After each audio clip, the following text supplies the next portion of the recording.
welcome back to Valentra Tales. Wishing you a truly good day, filled with calm moments and gentle things ahead. And now, let's step together into today's story. At a family dinner, my daughter-in-law threw a wine glass straight at my head because I wouldn't let her parents take over my house. "Mom, you're being ridiculous," my son shouted. "You have 3 empty bedrooms," he screamed. I just smiled, grabbed my purse and walked out. Blood was running down my face, but I didn't panic. I sent one text. It worked perfectly. "Mom, you're being ridiculous." My son Tyler was yelling now, his face red, veins visible in his neck. "You have 3 empty bedrooms." 3. I stood in my living room holding my ground, watching my only child transform into someone I barely recognized. Across from me, his wife Megan was on her feet too, her face flushed with wine or rage or both. Before we continue, I want to thank you for joining me in sharing these stories of strength and survival. If you believe in protecting yourself from family manipulation, please consider subscribing. It's free and helps reach others who need to hear this. Now let's see how this unfolds. "This is unbelievable," she said, her voice climbing higher. "You're going to let my parents be homeless? When you have all this space just sitting here empty?" "They're not homeless," I said calmly. "And this is my house." My answer is no. It was Thanksgiving Day. I'd spent 2 days cooking Tyler's childhood favorites, setting the table with Michael's mother's good china, trying to create one more family holiday in the house where my husband died 4 years ago. My twin granddaughters, Sophia and Olivia, were on the couch pretending to watch TV, but I could see their little bodies tensing up, sensing the danger in the room even if they couldn't understand it yet. "You know what your problem is, Linda?" Megan's hand was shaking as she picked up her wine glass. "You're selfish. Utterly selfish. Michael's been gone 4 years and you're still playing the grieving widow in your big empty house, acting like you're too good to help family." Something inside me went very still. "I think you need to leave now." "You're a cruel old woman," Megan said, and then she threw the wine glass directly at my head. I felt the impact before the pain registered. Heavy crystal connecting with my left temple with a sickening crack. Warm liquid streaming down my face. The room tilting slightly. Sophia started crying.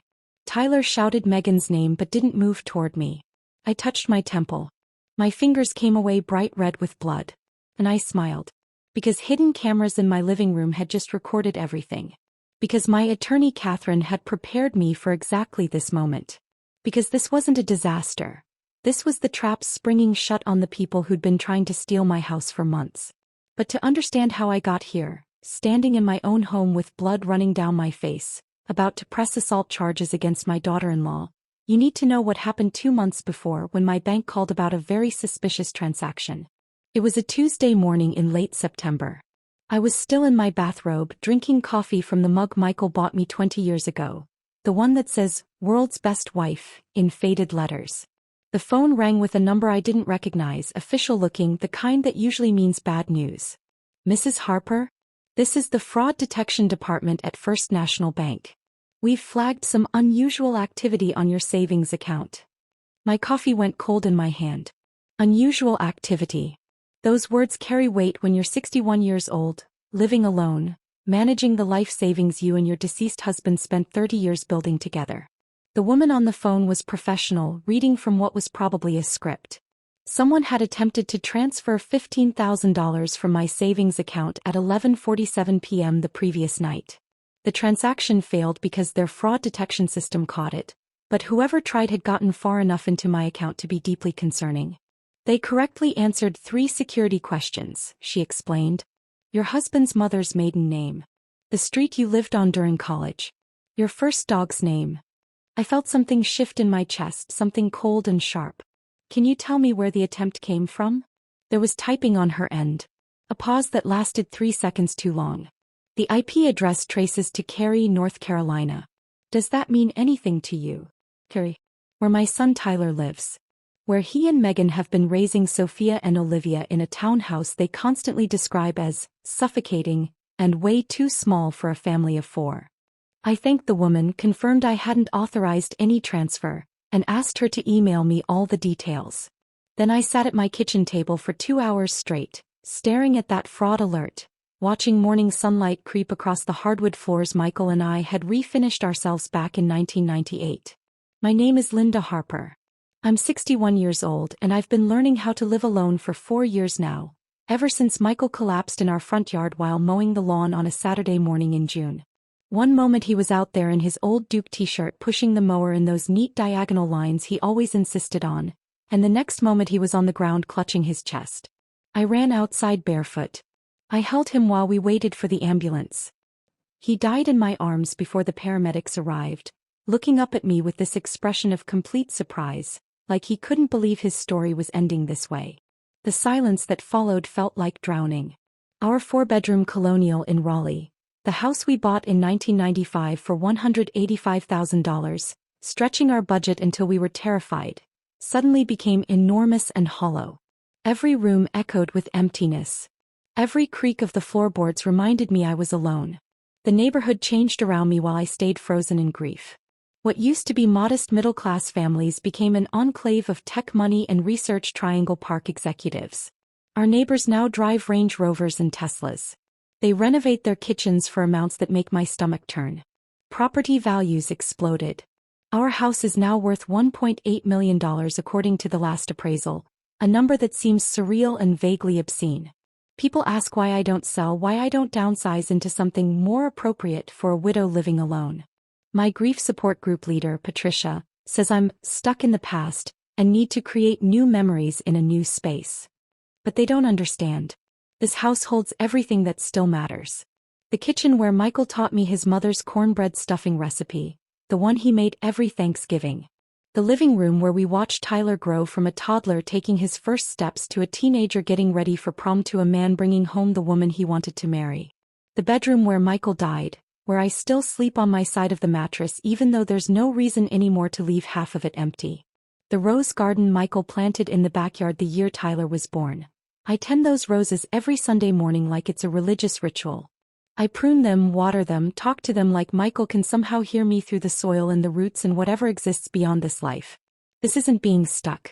This is making a conscious choice about what I refuse to lose. I already lost Michael.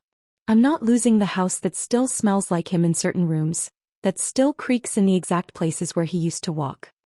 Tyler is 34 now. He works in medical device sales, traveling throughout the Southeast to pitch surgical equipment to hospitals. He makes good money, drives a new Audi, lives in what should be a comfortable life. He married Megan 5 years ago in a wedding that cost more than our first car. I remember watching her during the ceremony. Her smile looked genuine then, full of love and hope. But about 6 months after the wedding, that warmth disappeared whenever she looked at me.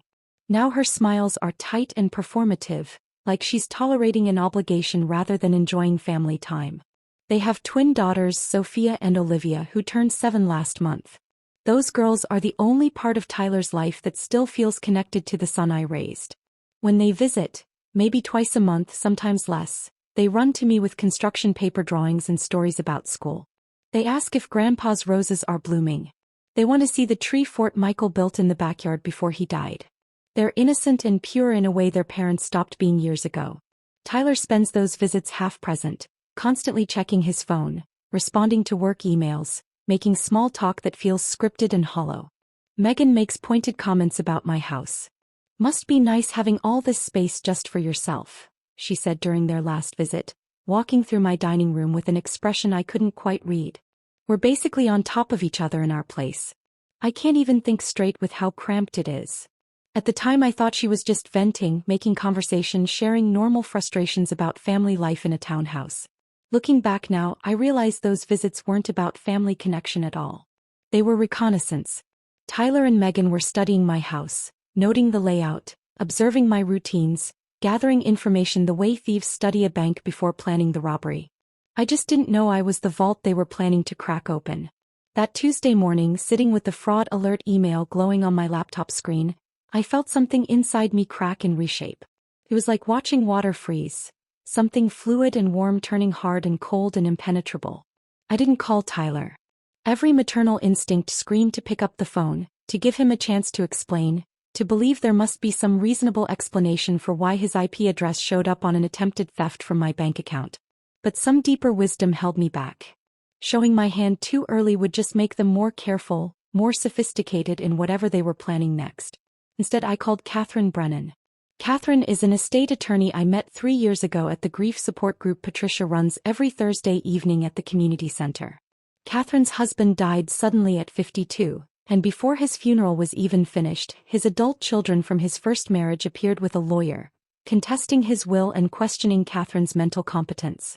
She told me that story over coffee after one of our group meetings, her voice flat and exhausted from fighting battles she never asked for. People reveal who they really are when money's involved, she'd said, stirring her coffee with slow, methodical movements. Family loyalty evaporates faster than you'd believe.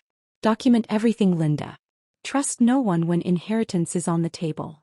We met the next morning at a Panera Bread near her downtown office. I brought my laptop, printed copies of the fraud alert, the bank's documentation of the failed transfer attempt. I showed her the timing, 11:47 p.m. on a Monday night, just hours after Tyler had visited for Sunday dinner, just after I'd left him alone in Michael's old office while I went to the kitchen to check on the pie in the oven. Catherine read through everything twice, her reading glasses perched on her nose, her expression growing darker with each page. When she finally looked up, she didn't look surprised. She looked resigned, like she'd seen this exact pattern unfold dozens of times before with other families, other children, other desperate plans. They're testing your defenses, she said quietly. This wasn't the real theft attempt. This was practice. They're learning your security protocols, figuring out what works and what gets flagged, gathering information for a bigger move. Next time they'll be smarter. Next time they'll find a way around the fraud detection. What do I do? My voice came out smaller than I intended. Catherine looked at me across the table with eyes that held both sympathy and steel. We build a trap. A documented, ironclad, legally unassailable trap. And then we let them walk right into it. That's how it started. 2 months of preparation, of building defenses, of waiting for Tyler and Megan to reveal their true intentions. And now, on Thanksgiving Day, with blood streaming down my face from where my daughter-in-law just threw a wine glass at my head, I was finally seeing the trap spring shut. Catherine's first move was brilliant and humbling in equal measure. The morning after our Panera meeting, she called me at 7 a.m. I need you to see a geriatric neuropsychologist as soon as possible.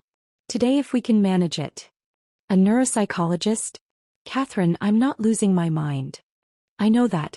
But if Tyler and Megan are planning what I think they're planning, their next step after failed financial manipulation will be to claim you're mentally incompetent. They'll say you're showing signs of dementia, that you can't manage your own affairs, that you need a guardian to protect you from yourself. And once they get guardianship, Linda, they control everything. Your house, your money, your medical decisions. Everything. My hands went cold around the phone. Can they actually do that? If they can convince a judge you're cognitively impaired? Absolutely. I've seen it happen dozens of times. Adult children swoop in with concerns about mom's forgetfulness, dad's confusion, and before you know it, the parent is declared incompetent and loses all autonomy. We need ironclad medical proof that your mind is sharp, documented before any confrontation happens. She'd already made the appointment. Dr. Rebecca Lawson's office was in a medical building near Duke Hospital, 3rd floor, 2 p.m. that same afternoon. Dr. Lawson was younger than I expected, maybe early 40s, with kind eyes and a calm demeanor that immediately put me at ease. Her office was comfortable, filled with plants and soft lighting, nothing clinical or intimidating about it. Catherine explained the situation. Dr. Lawson said, gesturing for me to sit in a chair across from her desk. You're not here because anyone thinks you have cognitive problems. You're here because we need to establish a baseline, create documentation that protects you legally. For the next 2 hours, she put me through a battery of tests I hadn't encountered since college. Memory exercises where she'd read me lists of words and ask me to recall them 5 minutes later. Logical reasoning puzzles involving patterns and sequences. Problem-solving scenarios with multiple steps. She asked me to draw a clock showing a specific time. To count backwards from 100 by 7s. To name as many animals as I could in 60 seconds. It was exhausting and oddly terrifying. At 61, I kept second-guessing myself, convinced I was failing, that she'd find some early sign of decline that Tyler could use against me. When I stumbled over a particularly complex math problem, I felt panic rising in my throat. But Dr. Lawson just smiled. You're doing fine, Linda. These tests are designed to be challenging. She also asked detailed questions about my daily life. How I managed my finances. I showed her my checkbook register, neat and balanced to the penny. What my routines looked like. I described my morning coffee ritual, my Sunday rose garden maintenance, my Thursday grief support group meetings. Who my social connections were.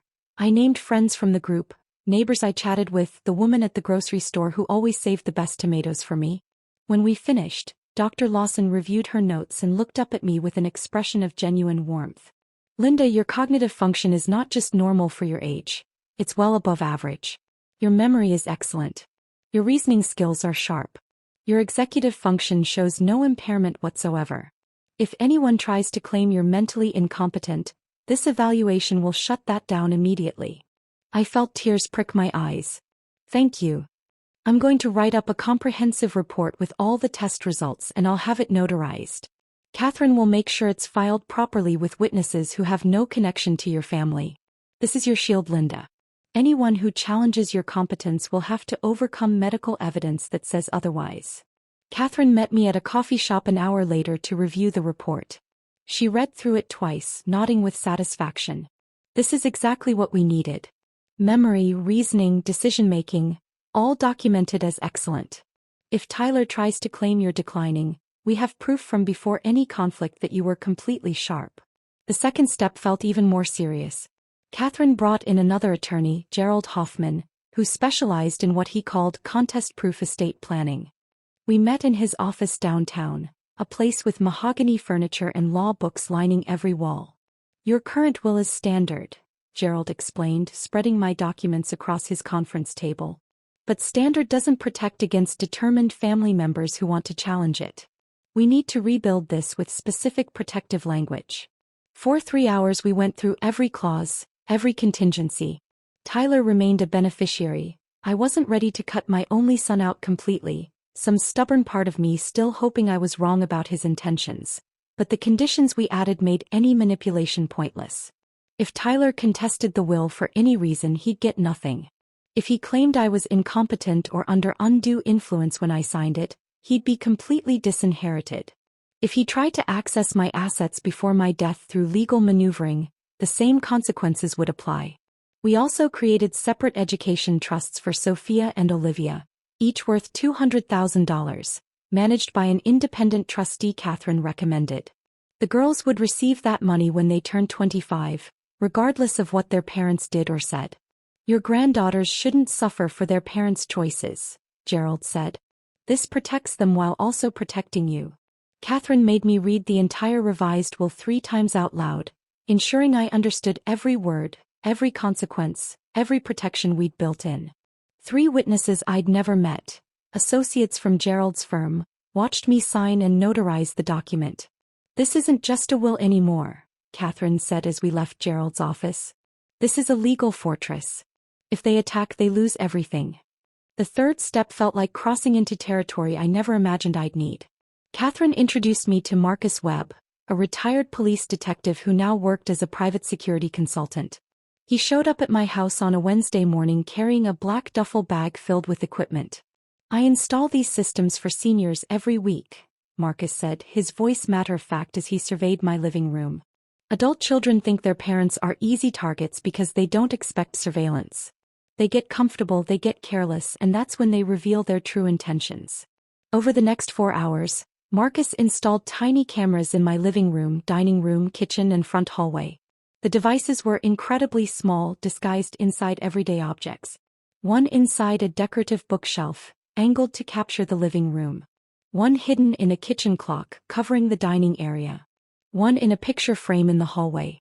All of them recording continuously to cloud storage that only I could access with passwords Marcus set up on my laptop. Even if they find the cameras and try to destroy them, Marcus explained, the footage is already backed up remotely. They can't delete it. They can't alter it. And it's all time-stamped and authenticated, which means it holds up perfectly in court. I felt strange watching him work, like I was preparing for war inside my own home. This house where I'd raised Tyler, where Michael and I had celebrated 30 years of holidays and birthdays and ordinary Tuesday evenings. Now it was wired with surveillance equipment to catch my own son in whatever he was planning. I know this feels wrong, Marcus said, noticing my expression. But I've seen what happens when people don't take precautions. The stories I could tell you would break your heart. Children who steal everything, who manipulate their parents into signing over property, who isolate them from friends and then claim they're incompetent. The cameras feel invasive now, but if your attorney's instincts are right, they're going to save you. While we built these defenses, Catherine was conducting her own investigation into Tyler and Megan's financial situation. She had contacts who could access public records, credit reports, property filings, everything legal but thorough. The results came in 2 weeks later. Catherine called and asked me to come to her office immediately. When I arrived, she had a thick folder spread across her desk, her expression grim. "Linda, sit down. What I'm about to show you is worse than I expected." She walked me through it page by page. Tyler and Megan's townhouse, purchased 5 years ago for $340,000, was now worth only $300,000. They were underwater by $40,000, owing more than the property was worth. 4 credit cards, all maxed out, totaling $68,000 in debt. Interest rates ranging from 19 to 24%. Tyler's Audi lease, 3 months behind on payments. A repossession notice had been filed last week. 2 missed mortgage payments. Foreclosure proceedings were scheduled to begin in January. "They're not struggling, Linda," Catherine said quietly. "They're drowning. They're 2 months away from losing everything." But the worst discovery was about Megan's parents. Catherine had found their employment termination records through public databases. Megan's father, James, had been fired from the Greensboro Fire Department after repeated safety protocol violations. 3 formal complaints, 2 suspensions, and finally termination after he endangered other firefighters during a training exercise. Megan's mother, Patricia, had been let go from her position as a hospital nurse after patient care complaints. Medication errors. Failure to follow protocols. A near-miss incident that almost resulted in a patient death. "They didn't retire comfortably like Megan claims," Catherine said. "They were forced out with minimal pensions and no unemployment benefits. They're essentially broke and homeless, which makes them desperate. And desperate people will do anything to survive." I stared at the financial documents, the termination letters, the foreclosure notices. The numbers blurred together. "This isn't about helping you," Catherine continued. "This is about their survival. Your house, worth $1.8 million, represents their only escape from complete financial ruin. They're not concerned about you living alone. They want to take over your home, establish residency, and then find a way to force you out while they claim the asset." I felt sick. "Tyler wouldn't." "Tyler already tried to steal $15,000 from your bank account," Catherine interrupted gently. "He crossed that line 2 months ago. Everything after that is just escalation." She showed me one more document. A property search history showing that someone had been researching my house's value, tax assessments, and ownership records extensively over the past 6 months. The searches came from Tyler's IP address. "They've been planning this for a while," Catherine said. "We're just getting ahead of them before they execute whatever their endgame is." I left Catherine's office that afternoon feeling like I was living in someone else's nightmare. But everything was in place now. The cognitive evaluation proving my competence. The ironclad will with protective language. The hidden cameras recording everything. The documentation of their financial desperation establishing clear motive. All we could do now was wait for them to make their move. The wait lasted 3 weeks. 3 weeks of pretending everything was normal while cameras recorded my every movement in case Tyler showed up unannounced. 3 weeks of Sunday dinners where I smiled at my granddaughters while watching my son's eyes catalog my belongings like an appraiser. 3 weeks of sleeping fitfully, wondering when the trap would spring. Then Tyler called on the Monday before Thanksgiving. "Hey Mom, just confirming, we're still doing Thanksgiving at your place, right?" His voice sounded casual, friendly even, but I'd learned to hear the calculation underneath. "Of course. I always host Thanksgiving." "Great. We'll be there around 2. The girls are really excited to see you." After we hung up, I sat staring at my phone. Catherine's words echoed in my head. They'll escalate. They'll push boundaries. They'll create pressure. And when they do, we'll have evidence. Thanksgiving morning arrived cold and gray, the sky the color of old concrete. I woke at 6 a.m. even though I didn't need to, my body too wired with anticipation to sleep. I made coffee in Michael's old mug and stood at the kitchen window watching the neighborhood wake up. My neighbor's teenage son was already setting up folding tables in their garage for their family gathering. Normal people having a normal holiday. I started cooking at 7. Herb roasted turkey with sage butter, the recipe Michael's mother had taught me 40 years ago. I rubbed the butter under the skin with hands that trembled slightly, remembering every Thanksgiving Michael had carved this same bird at this same table. His secret cornbread stuffing with sausage and apples. I diced the ingredients with precise, mechanical movements. Sweet potato casserole with marshmallow topping, Tyler's favorite since he was 5 years old and would eat 3 servings before touching any other food. The house filled with smells that used to mean love and safety and family. Now they felt like bait in a trap I'd helped set. I kept glancing at the bookshelf in the living room where Marcus had hidden the camera inside a decorative clock. You couldn't see it unless you knew exactly where to look. The one in the kitchen was disguised inside the wall clock above the sink. Every angle covered. Every word that would be spoken today would be recorded and backed up to cloud storage before the turkey was even carved. My phone buzzed around 10 a.m. Catherine, remember, stay calm no matter what happens. Let them talk. Let them show themselves. The cameras will do the rest. I'll have my phone on all day. I set the dining room table with Michael's mother's china, the delicate pieces with the blue cornflower pattern that had survived 3 generations. The good silverware that only came out for holidays. Cloth napkins I'd ironed that morning. Everything perfect, everything normal, everything a performance. At 1:47 p.m., I watched through the kitchen window as Tyler's Audi pulled into my driveway. The same car that was 3 months behind on lease payments according to Catherine's investigation. The status symbol of a life financed entirely on credit and desperation. Tyler got out first, then walked around to help the girls out of their car seats. Sophia and Olivia tumbled out in matching burgundy dresses, clutching construction paper turkeys they'd obviously made at school. Megan emerged last, moving with careful precision in high heels that were impractical for anything except making an impression. She was carrying a wine bottle that even from a distance looked expensive. I opened the door before they could ring the bell. Happy Thanksgiving.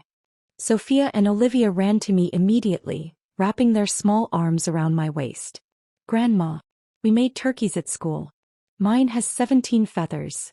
Sophia held up her artwork proudly. It's beautiful, sweetheart. Both of them are. Did you use your handprints? Yeah.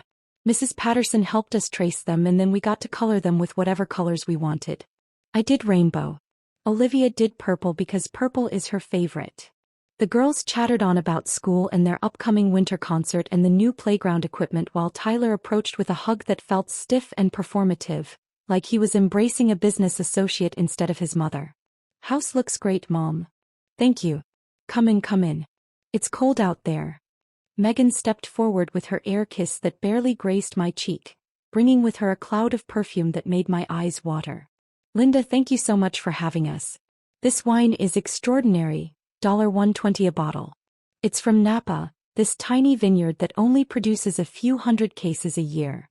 She set it on my kitchen counter with a little flourish, like she was planting a flag. I recognized the gesture now for what it was, claiming territory, establishing dominance, setting the stage for whatever performance was about to unfold. You didn't have to bring anything, I said automatically. Oh, I insist. Family should celebrate properly. We settled into the living room while the turkey finished its final hour in the oven. This was normally when we'd make small talk, when the girls would show me their latest drawings, when Tyler would complain mildly about traffic or work. Normal family gathering rhythms. But today something felt immediately wrong. Tyler wasn't on his phone. He was focused, present, sitting forward on the couch with his hands clasped between his knees. Megan sat beside him in the same posture, and every few seconds they'd exchange these deliberate glances, like actors confirming their cues. The girls were playing with small toys on the floor, but I could see Sophia's shoulders were tense. She kept looking up at her parents with an expression I couldn't quite read. Worry maybe, or confusion about why the adults were acting strange. So Mom, Tyler began, and immediately I recognized his sales voice. The smooth, practiced tone he used when pitching surgical equipment to hospital administrators. Megan and I have been discussing your living situation. Kept my face neutral, my voice casual. My living situation? This house. He gestured around the room. It's really too much for one person to handle. The maintenance, the yard work, just the daily management of this much space. I manage perfectly well.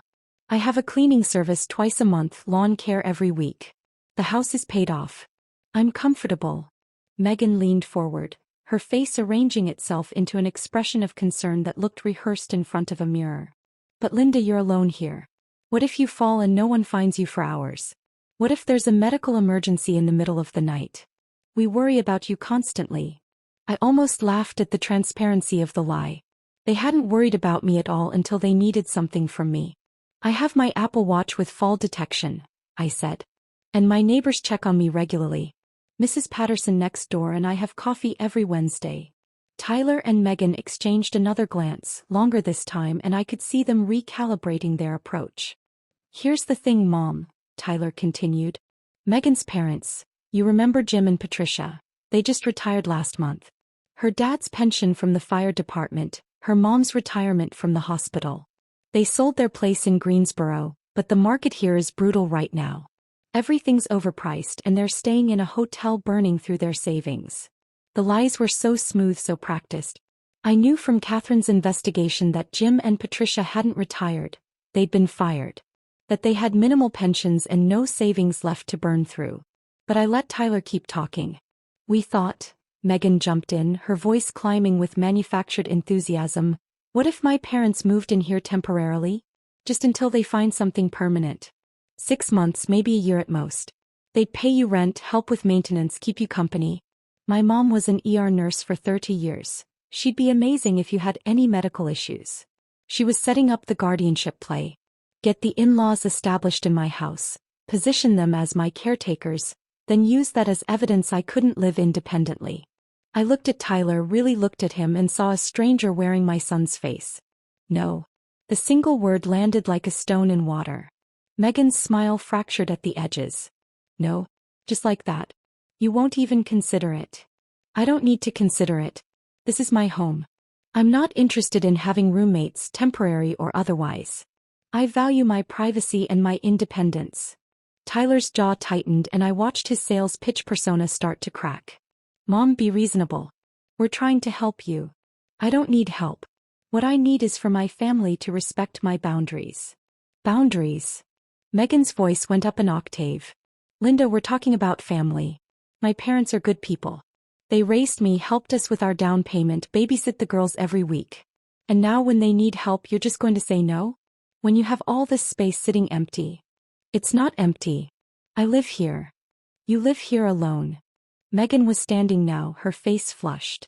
Michael's been gone 4 years. When are you going to stop playing the grieving widow and think about someone besides yourself? That word, widow, was designed to wound, and it did. But I channeled Catherine's voice in my head. Stay calm. Let them show you who they are. The cameras are recording. I am thinking about myself, I said quietly. This is my home. My decision. And my answer is no. Tyler stood too, dropping any pretense of patience. Mom, you're being ridiculous. Absolutely ridiculous. You have 3 empty bedrooms. 3. What are you even doing with them? Storing Michael's old golf clubs? Keeping a shrine? Tyler, that's enough. No, it's not enough. He was yelling now, his face red, veins visible in his neck. From the corner of my eye I saw Sophia's face crumple, tears starting to form. Do you have any idea what our mortgage costs? What childcare runs us every month? We're drowning, Mom. Drowning. And you're sitting here in a $2 million house acting like we're asking you to donate a kidney. Megan grabbed her wine glass, her hand shaking. You're being selfish, Linda. Utterly selfish. My parents gave up everything for their kids. And you can't even share a little space? When you're already alone in this massive house. I said no. You know what? Megan's voice had gone cold and sharp. You're not just selfish. You're cruel.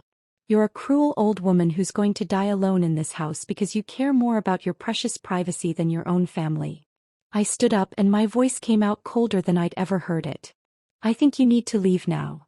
And that's when Megan threw the wine glass directly at my head. The wine glass, heavy Waterford crystal that Michael's parents had given us as a wedding gift 36 years ago, flew through the air with shocking velocity. I watched it come toward me in what felt like slow motion but was probably less than a second. Then it connected with my left temple with a sound I'll never forget. A dull, wet crack followed by the musical tinkle of shattering glass.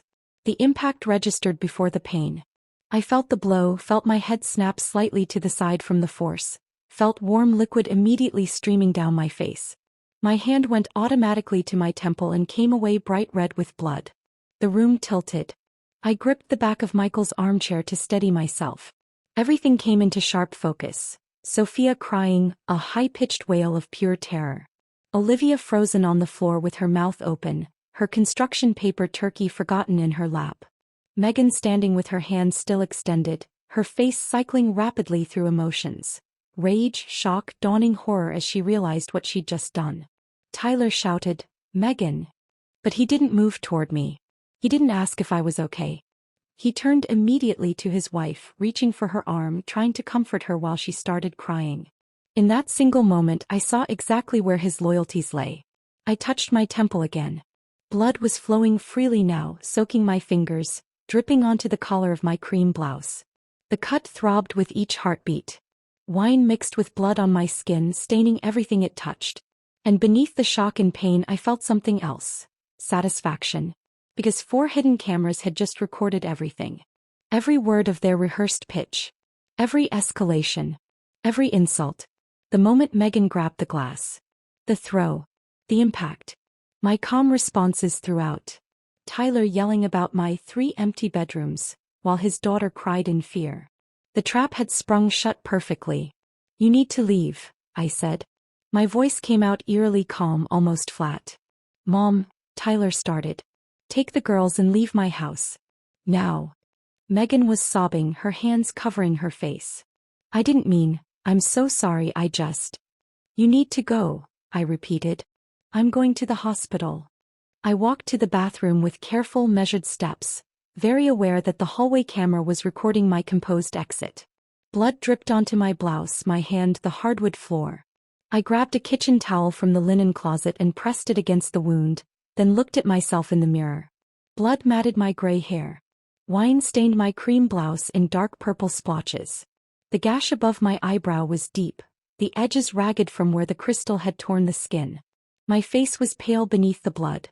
I looked like a victim, which was exactly what the police needed to see. Behind the closed bathroom door I could hear Tyler's voice, low and urgent, trying to calm Megan. The twins were still crying. Dishes sat untouched on the dining room table. The turkey I'd spent 2 days preparing, the stuffing Michael had loved, all of it abandoned in the wreckage of this disaster. I walked back through the dining room.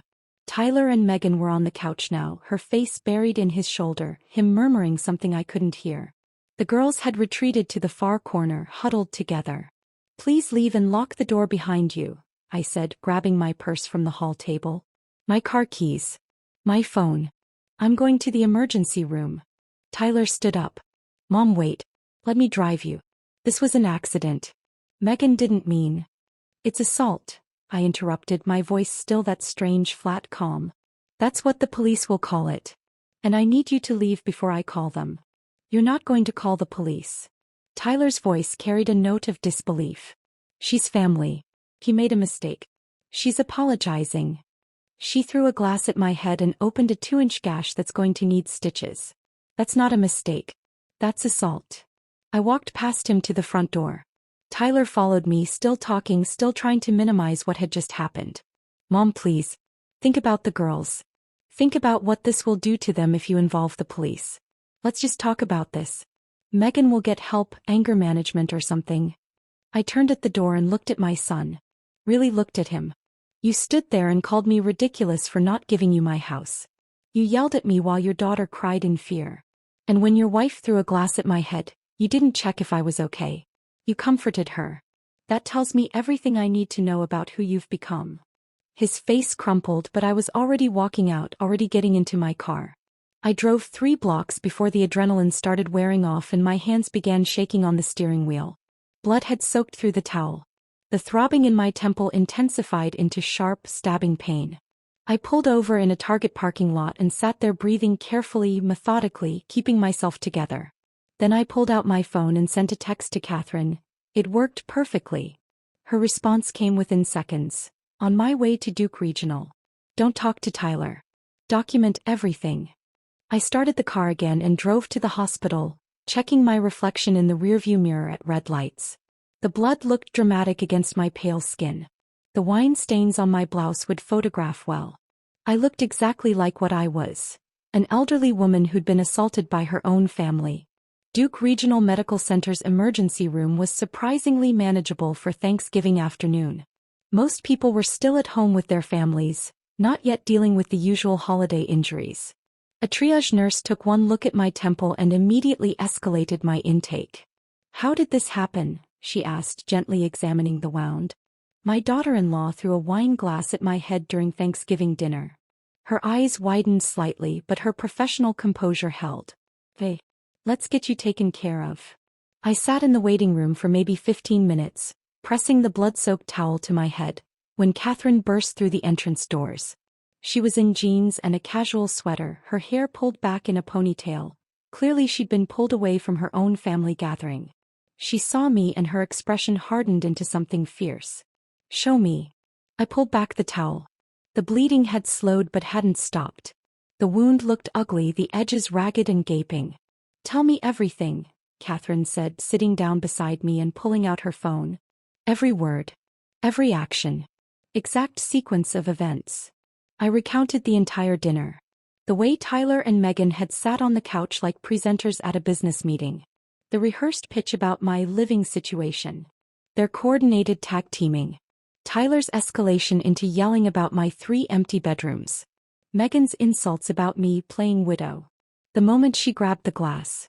The throw. Catherine took notes with rapid precision, asking clarifying questions.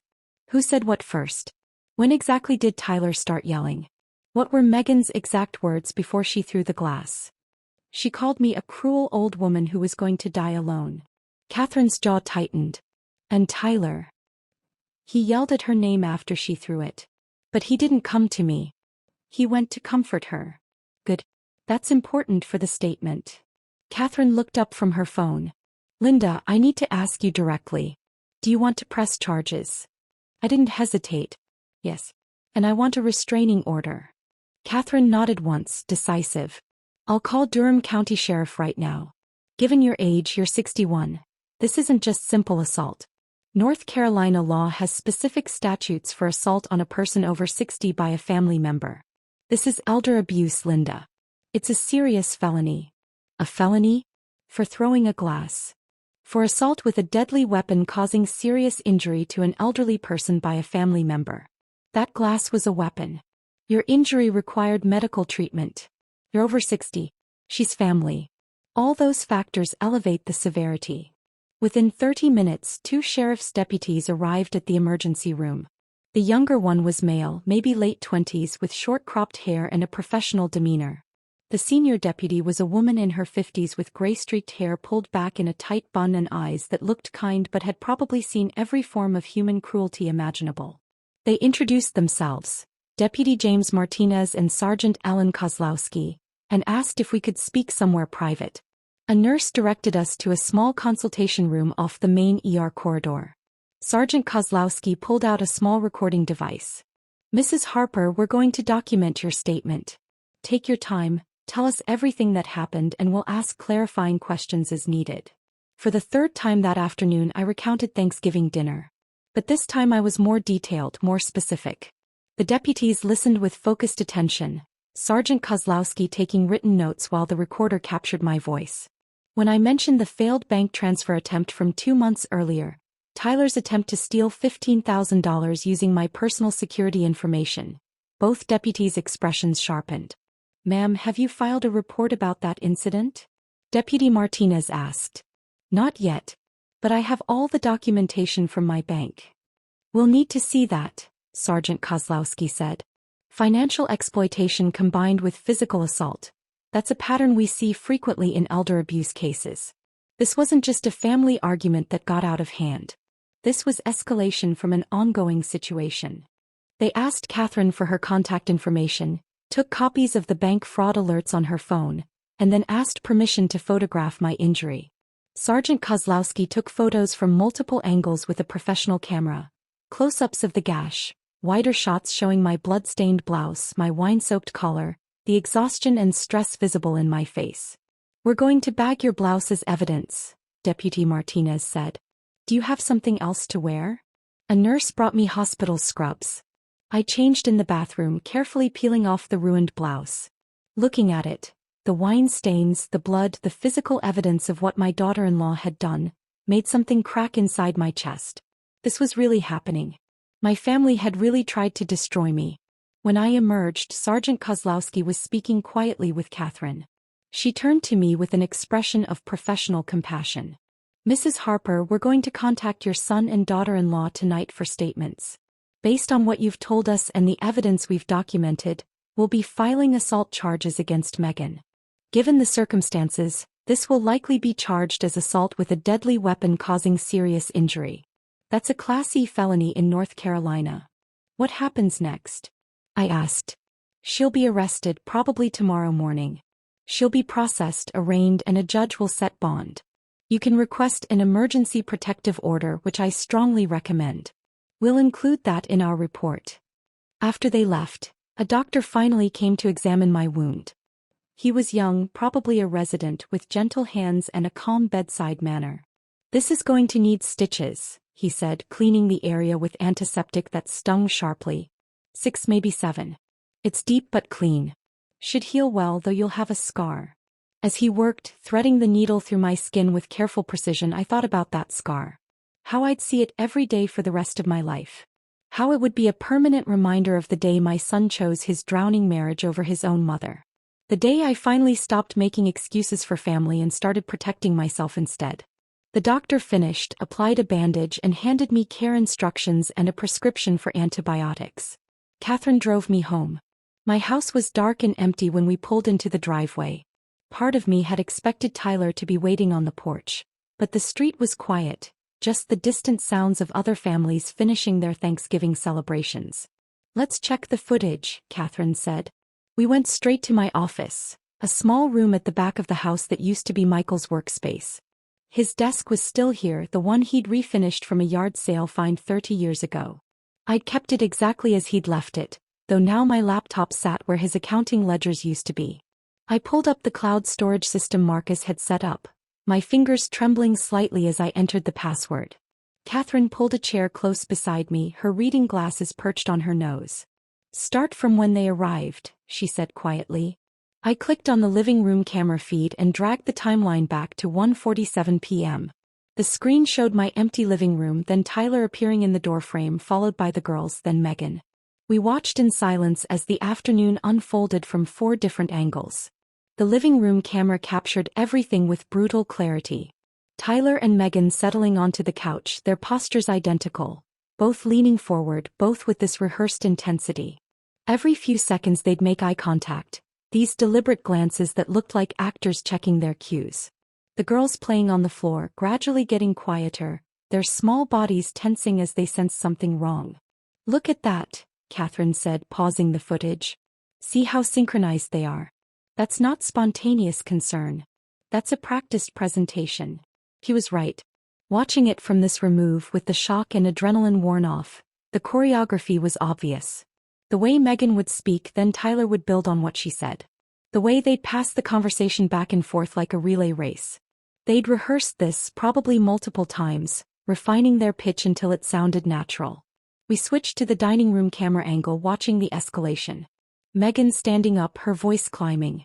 Tyler joining her, his sales persona cracking into genuine anger. And me, sitting in Michael's chair, my voice calm and level throughout. My face composed. My hands steady. "You look completely rational," Catherine observed. "Even when they're yelling, you're measured and calm. That's crucial, Linda. It shows you weren't the aggressor. You weren't emotional or out of control. You were simply maintaining boundaries." The kitchen camera showed Megan grabbing the wine glass.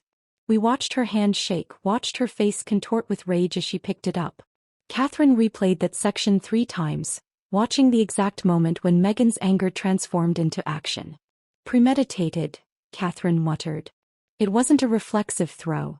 She picked up the glass, held it for 2 full seconds while she was yelling, then made the decision to throw it. "That's intentional assault," not heat of the moment reaction. Then we switched to the hallway camera with the wide angle that captured the living room, dining room and front entrance all at once. This was the angle that showed everything. The glass flew through the frame in slow motion. I could see the wine sloshing inside the crystal as it tumbled through the air. The impact against my temple. My head snapping slightly to the side.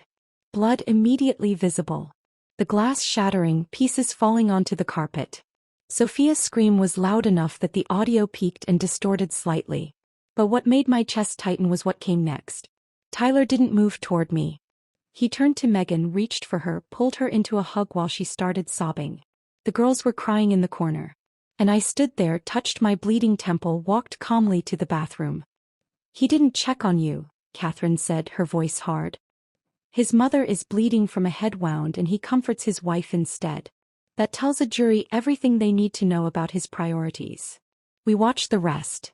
My composed exit, my quiet statement that they needed to leave, Tyler following me to the door, still making excuses for Megan. All of it captured in perfect clarity with timestamps and audio that would hold up in any court. "This is extraordinary evidence," Catherine said finally. "Clear video, multiple angles, clear audio, no ambiguity whatsoever. You look rational and in control throughout. They look rehearsed and then unhinged. A prosecutor's dream." I saved clips from all 4 angles to a separate folder. My hands were steadier now, the shock giving way to something colder and more focused. Catherine closed her laptop and pulled out a different folder I hadn't seen before. "Linda, there's something else we need to discuss. Something I discovered while you were preparing for today." She spread documents across Michael's old desk. Financial records, property filings, employment verification requests, credit reports. "I've been investigating deeper into Tyler and Megan's situation," she said. "What I found is worse than we initially thought." She walked me through it piece by piece, her finger tracing lines of data that painted a devastating picture. Tyler and Megan's townhouse in Cary, purchased 5 years ago for $340,000, was now worth only $300,000. The entire housing market in that area had softened, but they'd also let the property deteriorate. They were underwater by $40,000. They owed more than the house was worth. But that was just the beginning. 4 credit cards, all maxed to their limits. Total debt, $68,000. Interest rates ranging from 19% to 24%. Predatory rates that meant their minimum monthly payments were probably close to $1,500 just for credit card debt. Tyler's Audi lease, the car I'd seen in my driveway just hours ago, was 3 months behind on payments. A repossession notice had been filed last week. He was probably days away from having the car seized. "They've missed 2 mortgage payments," Catherine said, pointing to another document. "Foreclosure proceedings are scheduled to start in January. They have maybe 60 days before they lose the townhouse entirely." The numbers swam in front of my eyes. How had Tyler let things get this bad? But Catherine wasn't finished. She pulled out employment records. Official documents she must have obtained through legal channels I didn't want to know about. "Megan's parents," she said. "She told you they retired, right? That they sold their house in Greensboro and were just looking for something in the area?" I nodded. "That's completely false." Catherine spread out termination letters. "James, Megan's father, was fired from the Greensboro Fire Department 8 months ago. Not retired. Fired. He'd received 3 formal complaints over 2 years for safety protocol violations. Showing up to shifts impaired. Failing to maintain equipment properly. The final incident involved him endangering other firefighters during a training exercise. He was terminated with cause, which means no severance, minimal pension." She pulled out another document. "Patricia, Megan's mother, was let go from her position as a hospital nurse 6 months ago. Multiple patient care complaints. Medication errors. Failure to follow protocols. There was a near-miss incident where she almost administered the wrong medication to a cardiac patient. The hospital gave her the option to resign rather than face termination, but the result is the same. No unemployment benefits. Minimal pension." I felt sick. So when Megan said they retired comfortably, "She lied," Catherine said flatly. "They're broke, Linda. Between them they have maybe $2,000 a month in pension income. That won't cover rent anywhere in the Triangle. They're not looking for a temporary place to stay. They're desperate for permanent housing because they have nowhere else to go. She laid out one more document. And here's the part that connects everything. 3 weeks ago, someone ran an extensive property search on your house. They pulled tax assessments, recent sales comparables, zoning information, ownership history. The searches came from Tyler's IP address. They were researching how to take my house, I said slowly. Not just researching. Planning. Catherine leaned back in her chair. Here's what I think they were doing. Step 1. Get Megan's parents established in your house as residents. Step 2. Create situations where you seem to need supervision. Maybe you forget appointments they claim you made, maybe you have small accidents they arrange. Step 3. They petition for emergency guardianship, claiming you're showing cognitive decline and can't care for yourself safely. Step 4. Once they have guardianship, they have legal authority to make all decisions about your care and your assets. Step 5. They sell your house, liquidate your investments, place you in a Medicaid nursing facility while they split nearly $2 million. The room felt too small suddenly. Tyler wouldn't do that to me. Linda. Catherine's voice was gentle but firm. Tyler tried to steal $15,000 from your bank account 2 months ago. He's 3 months behind on his car payments. He's facing foreclosure. His in-laws are essentially homeless. And today he stood in your living room and called you ridiculous for not giving them access to your house. He's not the son you raised anymore. He's a desperate man who sees your assets as his only way out of financial ruin. I stared at the documents spread across Michael's desk. Numbers and letters that added up to betrayal in its purest form. The assault today wasn't planned, Catherine continued. That was Megan losing control because you refused to cooperate. But it actually works in your favor. Her rage revealed their desperation before they could execute the slower, more insidious plan. That wine glass was terrible in the moment, but it might have saved you from something much worse. We sat in silence for a long moment, the only sound the gentle hum of my computer's fan. Finally, Catherine pulled out a legal pad and started making a list. Here's what we need to do immediately. First, file for the emergency protective order against Megan using the video evidence. That happens tomorrow morning. Second, file a formal complaint about the financial exploitation with Durham Police, including all the bank records and IP address evidence. Third, revise your will again with even stronger protective language. We add specific clauses about Tyler's financial situation and the attempted manipulation. Fourth, establish the education trusts for Sophia and Olivia with an independent trustee, completely separate from any inheritance Tyler might receive. Fifth, we compile all this financial documentation to establish motive for the elder abuse charges. She worked methodically, writing names of attorneys, court filing numbers, deadlines. I watched her create a fortress of legal protection around my life, around the house Michael and I had built together, around the assets we'd spent 30 years accumulating. They're going to panic when Megan gets arrested, Catherine warned, looking up from her notes. Probably tomorrow morning. Tyler will call you. He'll text. He might show up at your door. Linda, you cannot engage with him. Not even to tell him to leave you alone. Any contact could be used by their attorney to claim you're not really afraid, that the assault wasn't as serious as you're claiming, that this is just a family dispute blown out of proportion. What do I do if he shows up? You call the police immediately. You don't answer the door. You don't respond to texts or calls. All communication goes through me. I'll be your barrier between you and them.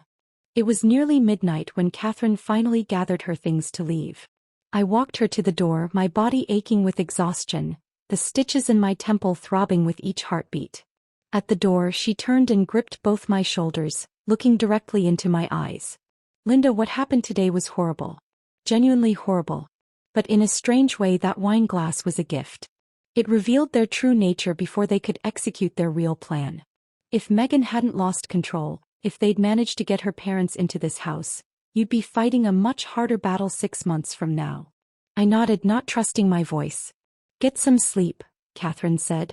Tomorrow starts the legal process. It's going to be difficult, but you're not alone. I've got you. After she left, I stood in my quiet house, surrounded by memories and evidence and the wreckage of what my family had become. The Thanksgiving turkey sat cold and forgotten in the kitchen. Dishes were still set on the dining room table. Blood stains marked the carpet where I'd stood after Megan threw the glass. I walked through each room, turning off lights, checking locks. The cameras were still recording, would continue recording every moment until this was over. In my bedroom, I caught my reflection in the mirror. The bandage on my temple looked stark white against my pale skin.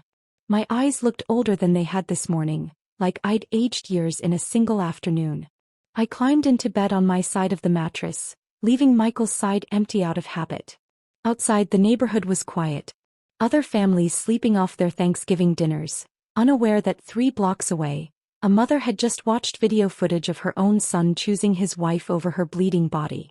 I closed my eyes, but sleep was a long time coming. I woke Friday morning to pale gray light filtering through my bedroom curtains. My temple throbbed with a dull, persistent ache.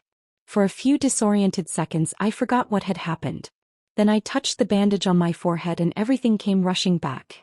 I made coffee in Michael's mug and sat at the kitchen table, staring at the dried blood stains on the carpet near the living room. I should clean those, I thought distantly. But I couldn't make myself move. At 9:47 a.m. my phone buzzed with a text from Catherine. Arrest warrant executed. Megan in custody. I sat very still, coffee growing cold in my hands, trying to imagine what was happening 40 minutes away in Cary. Deputies at Tyler and Megan's door. The knock that wakes you from whatever desperate sleep you manage to find. Megan being told she was under arrest for assault with a deadly weapon. Handcuffs. The walk to the patrol car while neighbors watched from windows. Were the twins there? Did Sophia and Olivia watch their mother being taken away by police? Part of me felt sick at the thought. Part of me felt something darker. A grim satisfaction that justice was happening, that consequences were real, that Megan couldn't throw a glass at someone's head and simply apologize her way out of it. My phone rang at 10:23 a.m. Tyler's name on the screen. I stared at it, watched it ring through to voicemail. Listened to the notification chime that he'd left a message. I didn't listen to it. The phone rang again at 10:31. Tyler. Voicemail. 10:45. Tyler. Voicemail. 11:02. Tyler. Voicemail. By noon I'd stopped counting. My phone buzzed constantly, the screen lighting up with his name over and over like an accusation. I turned the ringer off and put the phone face down on the counter. Catherine called at 1:15 p.m. How are you holding up? Tyler's been calling all morning. I know. He's called my office 26 times since 10 a.m. I haven't answered. Neither should you. I haven't. Good. There was a pause, then Catherine's voice softened slightly. Linda, I know this is hard. He's your son. But any contact right now could be used against you. Their attorney, and they will get an attorney, will argue that if you were really afraid of them, you wouldn't be taking their calls. That the assault wasn't serious. That this is just a family dispute you're weaponizing. I understand. Megan posted bond about an hour ago. $15,000. Tyler probably maxed out another credit card or borrowed from someone. She's out, but she's under conditions. No contact with you, surrender of passport, promise to appear for all court dates. After we hung up, I checked my phone. 17 missed calls. All Tyler. 3 voicemails I wouldn't listen to. 2 text messages. The first, Mom, please pick up. We need to talk about this. Megan didn't mean to hurt you. She's devastated. The girls are scared. Please. The second, I can't believe you're doing this to our family. I set the phone down and walked away. At 3:30 p.m. Catherine texted again. Protective order granted. Judge Martinez reviewed footage and signed immediately. Megan cannot come within 500 feet of you or your property. Violation means immediate arrest. I should have felt relief. Instead I felt hollow. My daughter-in-law couldn't come near me. My son was calling desperately, trying to bridge a chasm that was widening with each unanswered ring. My granddaughters were somewhere being told things about Grandma that would shape how they remembered me forever. By the time I went to bed Friday night, Tyler had called 43 times. Catherine's office had counted. None of the calls were answered. I fell asleep with my phone on silent, the screen dark, the notifications piling up like stones. Saturday morning I woke with purpose. Catherine had scheduled an appointment at Durham Police Department headquarters for 10 a.m. I dressed carefully, conservative blouse, slacks, minimal jewelry. I wanted to look competent, credible, like a woman who knew her own mind and could be trusted. Catherine met me in the parking lot carrying a leather briefcase that looked substantial and serious. Ready as I'll ever be. Inside, the police station smelled like coffee and disinfectant. We were directed to Detective Sarah Kozlov's office on the second floor. She was a woman in her late 50s with iron-gray hair pulled back in a neat bun and eyes that looked kind but had probably seen every variation of human cruelty. "Mrs. Harper, Miss Brennan, please sit." Detective Kozlov gestured to 2 chairs across from her desk. "I've reviewed the preliminary assault report from Thanksgiving. I understand you're here to file an additional complaint regarding financial exploitation." "Yes," Catherine said, pulling documents from her briefcase. "Over the past 3 months, Mrs. Harper's son Tyler made multiple attempts to access her bank accounts without authorization, using personal information only family members would know. For the next hour we walked Detective Kozlov through everything. The initial fraud alert from the bank. The IP address tracing to Tyler's townhouse.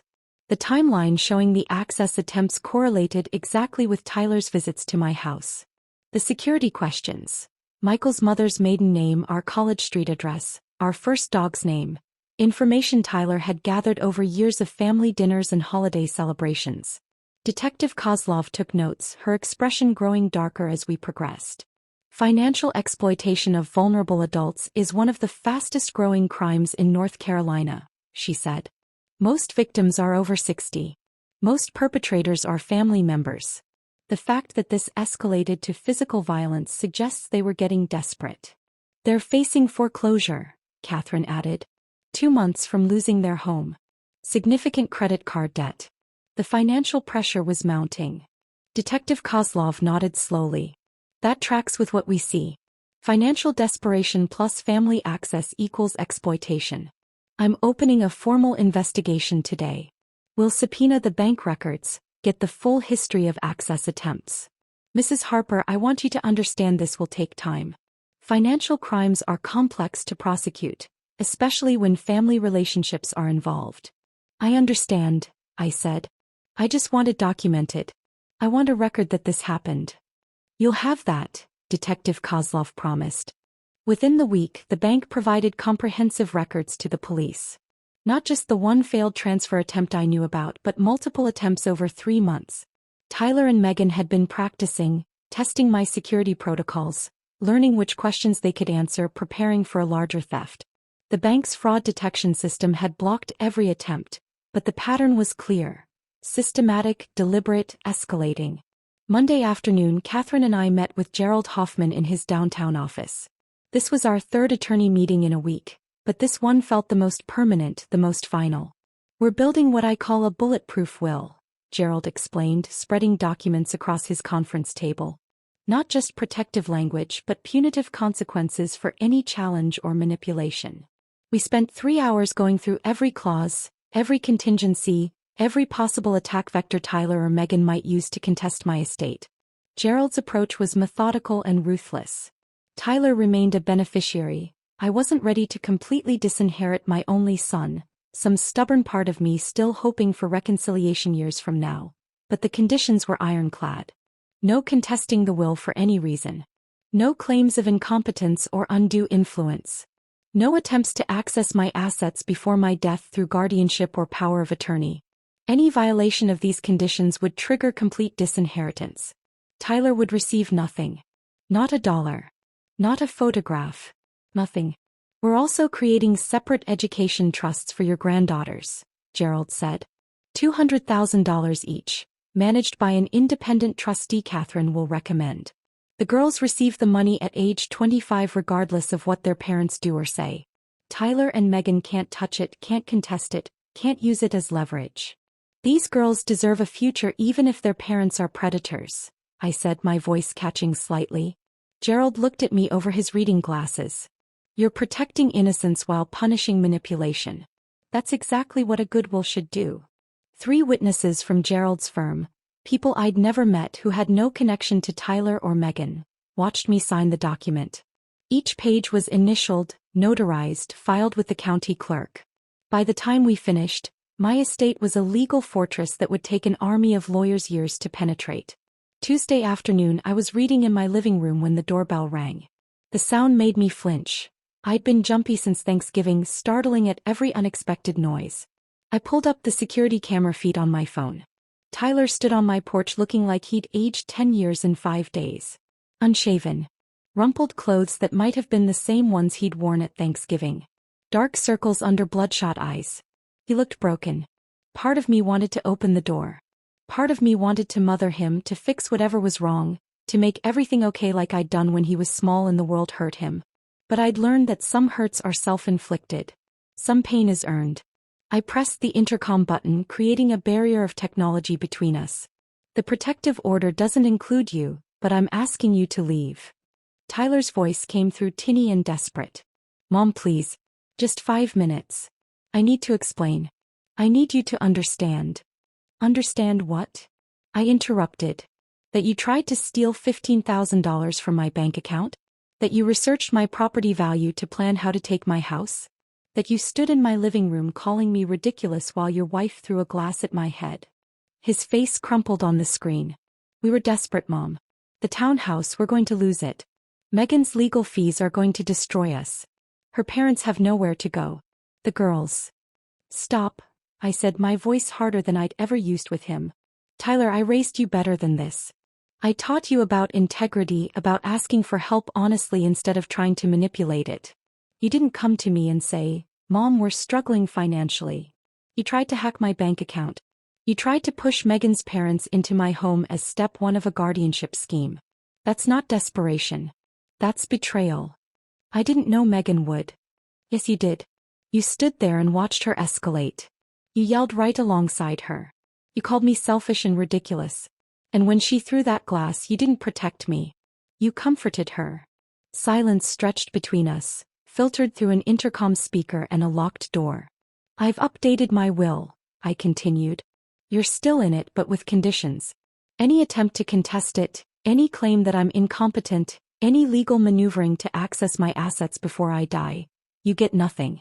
There are education trusts for Sophia and Olivia that you can't touch. That's what's left, Tyler. That's what remains of our relationship. Mom. His voice broke. I love you, Tyler. I will always love you. But I don't trust you anymore. And I'm not sure I even like who you've become. If you want any relationship with me going forward, it will be on my terms with clear boundaries and only after you've done serious work on yourself. Until then, please leave me alone.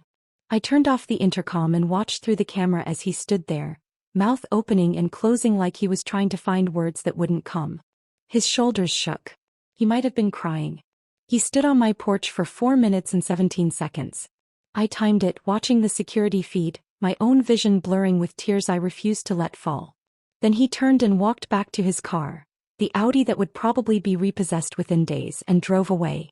I sat on the floor of my hallway, back against the wall beneath the camera that had recorded everything, and let myself cry for the first time since Thanksgiving. Not for my injury. Not for the assault. But for the death of the relationship I'd thought I had with my son.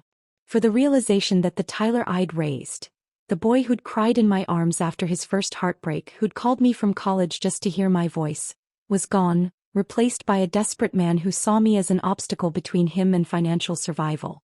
When the crying finally stopped, I was empty and exhausted and strangely at peace. The cameras kept recording. The house stayed quiet.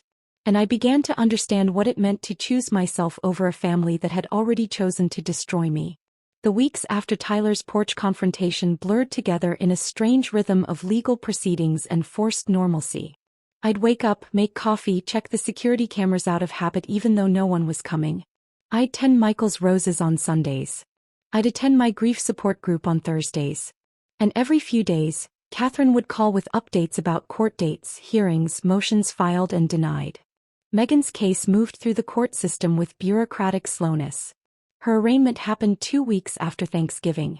Catherine attended on my behalf while I stayed home, unwilling to sit in the same courtroom as the woman who'd assaulted me.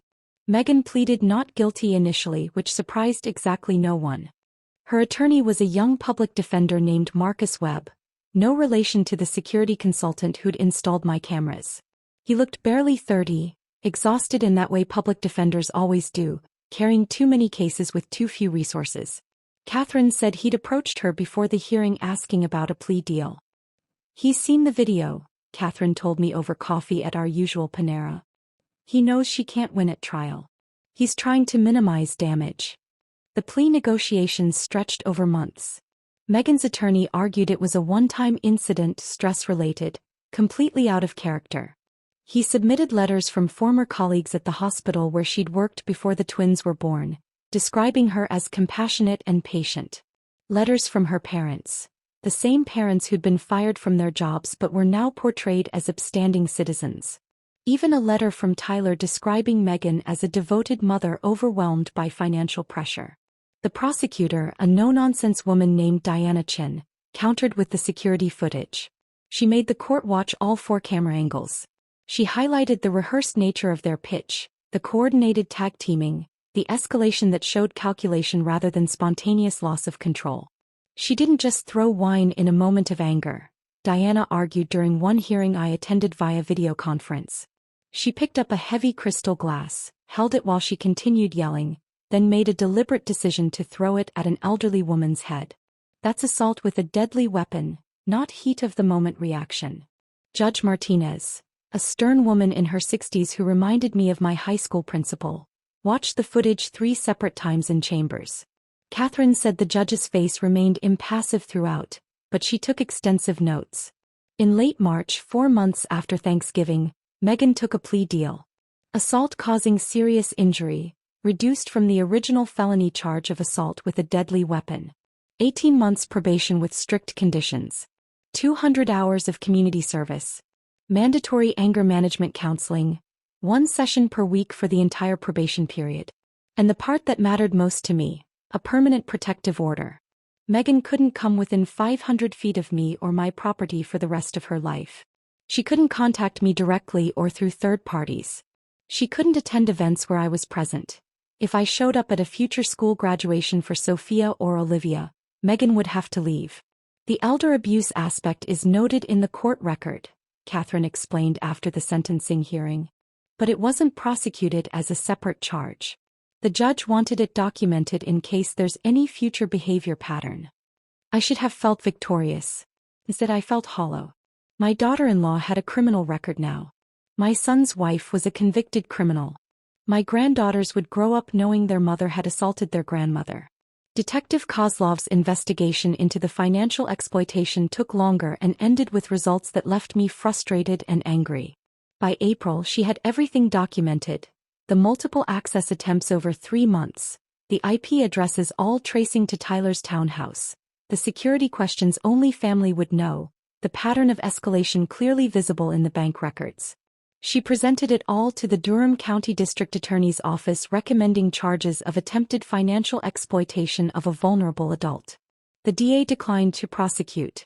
Given the family relationship and the fact that no funds were actually stolen, the assistant DA explained during a phone call Catherine put on speaker in her office, "We don't feel criminal charges are warranted at this time. These cases are extremely difficult to prosecute. Juries are sympathetic to family financial struggles. And without actual theft occurring, we'd likely lose at trial." Catherine's face went red. He attempted theft multiple times. That's a crime regardless of whether he succeeded. That's like saying attempted murder doesn't count because the victim didn't die. I understand your frustration, Ms. Brennan, but our office has to allocate resources strategically. We're pursuing the assault case vigorously. The financial matter is better handled through civil remedies and banking protocols. After the call ended, Catherine sat fuming in her office chair. This is exactly the problem with elder abuse prosecution. Juries see adult children struggling financially and think, well, the parent has money, why shouldn't they help? They don't recognize it as theft. But if the legal system wouldn't punish Tyler, the banking system did. My bank permanently flagged his information in my security protocols. They created additional authentication requirements for any account changes. Now I needed to appear in person with 2 forms of ID for any significant transactions. They assigned my accounts to a special monitoring status where any unusual activity would trigger immediate manual review. Tyler could never access my money again. The digital fortress Catherine and I had built was complete, even if the criminal one had gaps. We file all the investigation records anyway, Catherine said, organizing documents into a thick folder. If he ever tries anything again, Any financial manipulation, any guardianship petition, any legal action. We have established pattern of predatory behavior documented in official police reports. This isn't a win, Linda, but it's protection. The letter started in February, a month after Tyler's confrontation at my door. The first arrived in a plain white envelope with Tyler's return address in Cary. Handwritten, not typed. His handwriting looked shakier than I remembered. Mom, I'm so sorry.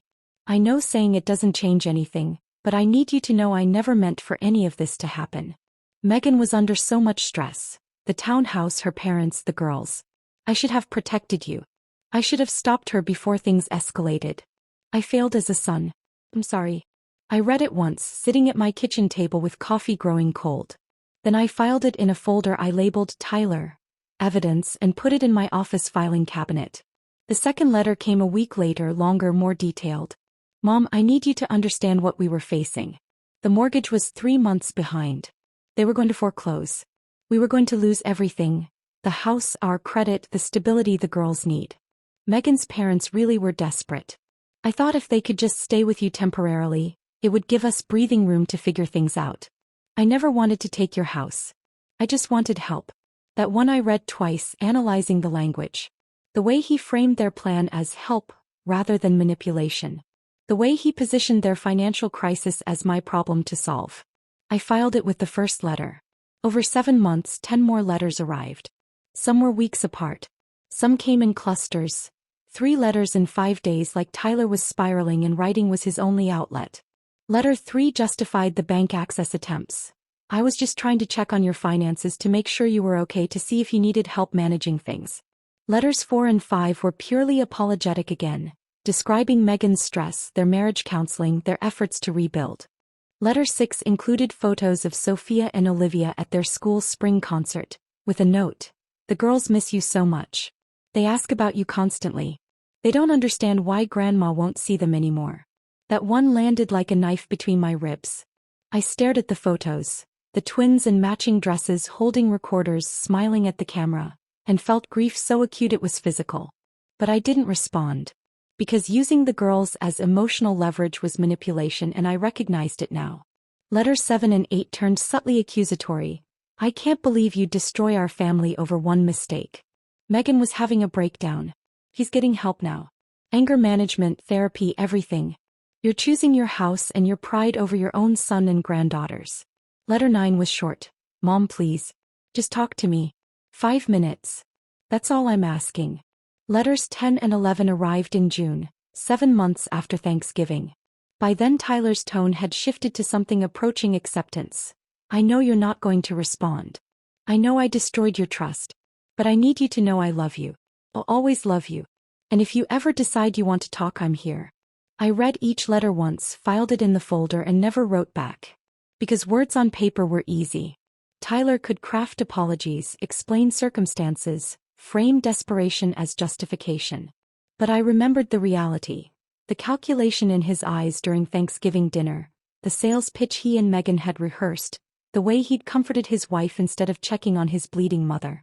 Words meant nothing compared to those memories. While Tyler sent letters I wouldn't answer, I was slowly rebuilding the life they tried to steal. 7 months after Thanksgiving, on a Saturday morning in early June, I stood in Michael's home office and made a decision I'd been avoiding for 4 years. The room had remained exactly as he'd left it. His golf magazines stacked on the corner of the desk. His reading glasses on the windowsill catching morning light. His favorite cardigan, navy blue with worn elbows, hanging on the desk chair like he'd just stepped out for a moment and would be back any second. I'd been preserving it like a shrine. Like keeping everything frozen meant Michael wasn't really gone. But he was gone. Had been gone for 4 years. And I was still here, still living, still breathing, still capable of creating something new. I started with the magazines. Recycled them, every single one.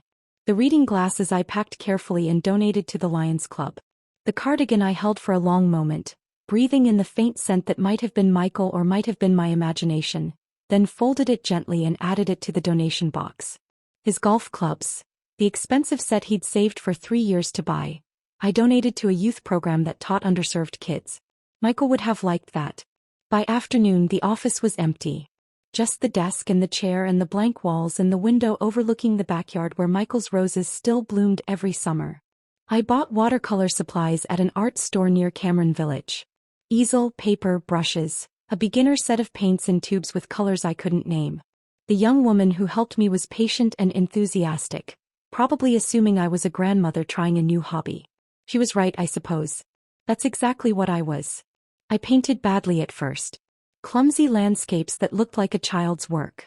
Still lives of fruit that resembled colorful blobs more than apples and oranges. But it felt like breathing after holding my breath for years. Every Sunday morning I painted while coffee cooled on the desk beside me. I joined the widows support group Patricia ran, the one I'd been attending sporadically but never fully engaging with. Met Janet, a retired English professor who'd lost her husband 2 years ago and had a laugh that sounded like music. We started having coffee after meetings, then lunch on Tuesdays, then planning a road trip through the Blue Ridge Parkway for August. Catherine and I transitioned from attorney-client to actual friends. She invited me to her daughter's wedding in May, and I sat in the church watching a family celebrate without manipulation or hidden agendas and cried happy tears that had nothing to do with my own life. My investments were performing well. The house continued appreciating, now worth over $2 million according to the latest assessment. I was comfortable, secure, insulated from the financial desperation that had driven Tyler and Megan to destruction. And slowly, carefully I was learning what it meant to choose myself. To protect my peace. To recognize that loving someone doesn't mean sacrificing yourself on the altar of their dysfunction. The cameras kept recording. The lock stayed strong. The will remained ironclad. And I was finally, tentatively learning how to live again. The mail arrived on a Tuesday afternoon in late August, 8 months after Thanksgiving. I was coming back from the grocery store, carrying bags of produce from the farmer's market, when I saw the small envelope in my mailbox. No return address. Just my name and address written in careful, deliberate letters. The kind of handwriting that belonged to a child who was still learning cursive, who formed each letter with concentration and pride. Sophia's handwriting. I set the grocery bags on the kitchen counter and sat down at the table before opening it. My hands were shaking slightly. I knew whatever was inside would hurt because Tyler wouldn't send something unless he thought it would crack my resolve. Inside was a birthday card. The cheap kind you buy at the grocery store with generic flowers on the front. But what made my chest tighten was what Sophia had drawn inside. A crayon picture of 3 people standing in front of a house. Me, recognizable by my gray hair drawn in silver crayon. 2 smaller figures labeled Sophia and Olivia in careful letters. The house behind us had a bright red door and flowers in the yard. Michael's roses probably, though they were drawn as simple circles in various colors. Hearts floated in the sky around us. A yellow sun with rays like a child's drawing, simple and pure. At the bottom, in purple crayon with some letters backwards, I miss you, Grandma. Love, Sophia and Olivia. I sat at that kitchen table and cried for 2 solid hours. The kind of crying that comes from somewhere deep in your chest, that shakes your shoulders and leaves your throat raw. The kind of crying that empties you out and leaves you hollow and exhausted. I looked at that drawing and saw all the birthdays I'd miss. All the school plays and soccer games and first days of school. All the moments when Sophia and Olivia would look for me in the audience and I wouldn't be there. But I didn't call Tyler. Because beneath the grief, beneath the aching loss, I recognized exactly what this was. Emotional leverage. Tyler had stood over Sophia while she drew this, probably helping her spell the words, coaching her on what to say. He'd put it in an envelope with no return address so it would seem spontaneous and innocent, like the girls had done this all on their own out of pure love for their grandmother. The manipulation never ends. It just gets more sophisticated. It uses sweeter weapons. I put the card in the folder with Tyler's 11 letters, filed it under evidence, and forced myself to finish putting away groceries. The next day was Wednesday, my regular lunch day with Catherine. We met at the Panera where we'd first strategized my defense 8 months ago, a place that had become familiar and comfortable. I brought the card with me. Catherine read it slowly, her reading glasses perched on her nose, her expression carefully neutral. When she finished, she set it down on the table between us and was quiet for a long moment. "That's one of the cruelest things they could do," she said finally. "Using those girls as emotional hostages." "I know." My voice came out rough. "I know what it is. But knowing doesn't make it hurt less." Catherine reached across the table and squeezed my hand. Linda, let me remind you of something we discussed at the very beginning. When Sophia and Olivia turn 18, they'll be legal adults. They can contact you directly. Tyler won't be able to stop them. That's 11 years away. The math felt crushing. They're 7 now. By the time they're 18, they won't even remember me. Maybe. Maybe not. Catherine leaned back in her chair. But when that time comes, you can have coffee with them. You can show them everything. The security footage, the court documents, the bank fraud attempts, Tyler's letters. You can explain what happened from your perspective, not filtered through whatever story Tyler's been telling them. They'll understand or they won't. But at least they'll hear the truth. And if they don't believe me, then they'll still have $200,000 each waiting for them in education trusts that Tyler can't touch. A gift from a grandmother they may not remember, but who loved them enough to protect their futures even when it meant protecting herself from their parents. I looked at the card lying on the table between us. Sophia's careful lettering. The crayon hearts. The house with the red door. 8 more years, I said. The twins would be 15 when I turned 70. 18 when I was 73. I'll be almost 70 by the time I can see them again. You'll be 69, Catherine corrected gently. Still healthy, still sharp, still living in your home on your own terms. And those girls will be old enough to hear complicated truths without Tyler manipulating how they interpret them.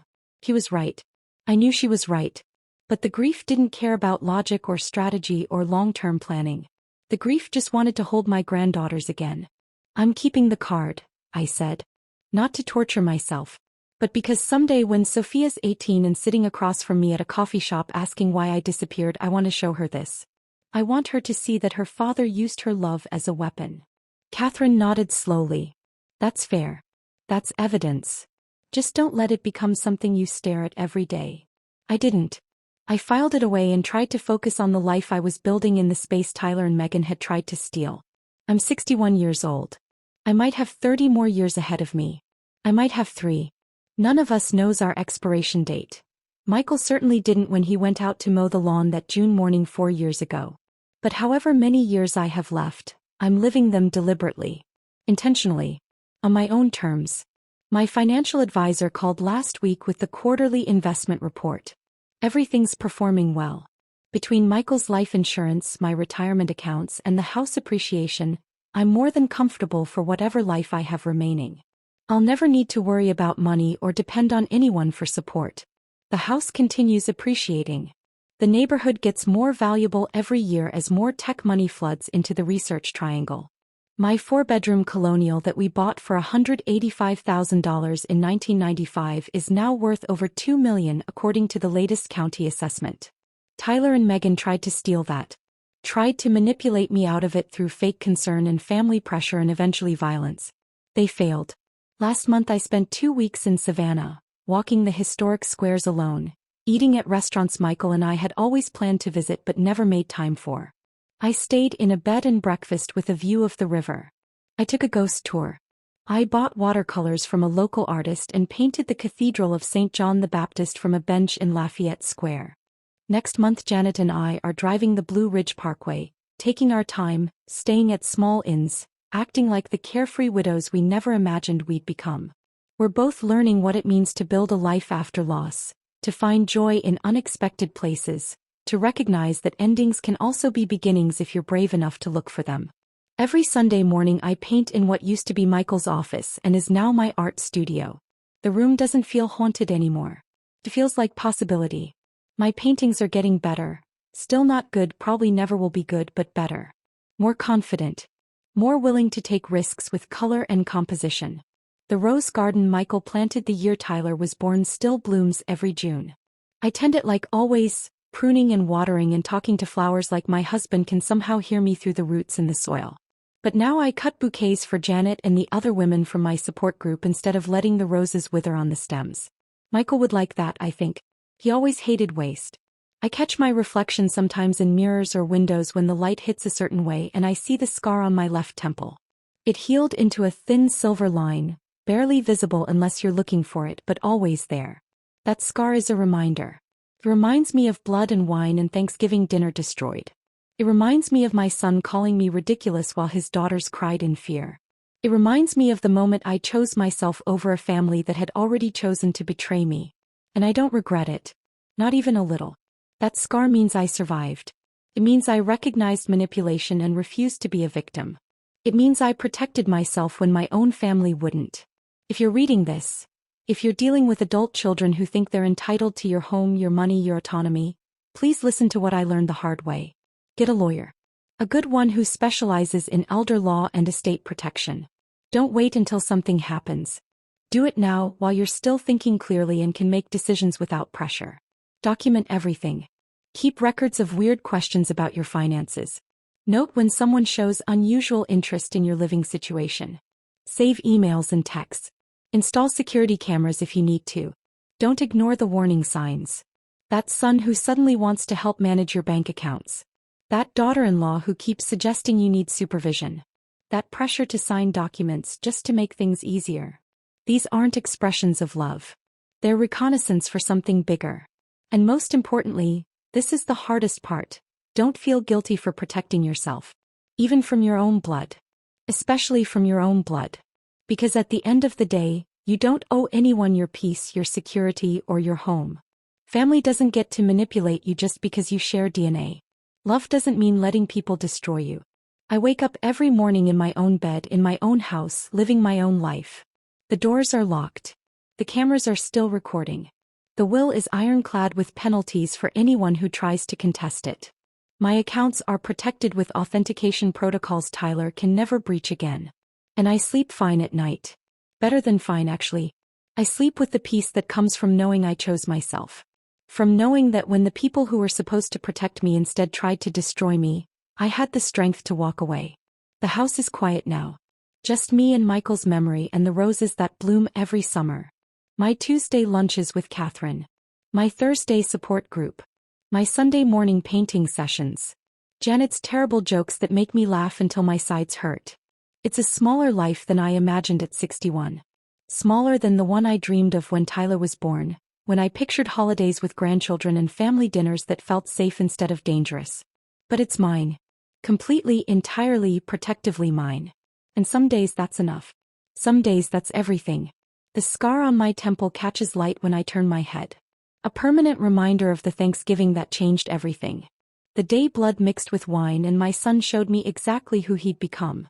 I touch it sometimes, this thin silver line, and think I survived. I chose myself. And I'd do it again. Every single time I'd do it again. If this story of standing up for yourself had you gripped from start to finish, smash that like button right now. My favorite part was when Linda smiled with blood running down her face, knowing the cameras had captured everything. What was your favorite moment? Drop it in the comments below. Don't miss more powerful revenge stories like this. Subscribe and hit that notification bell so you never miss an upload.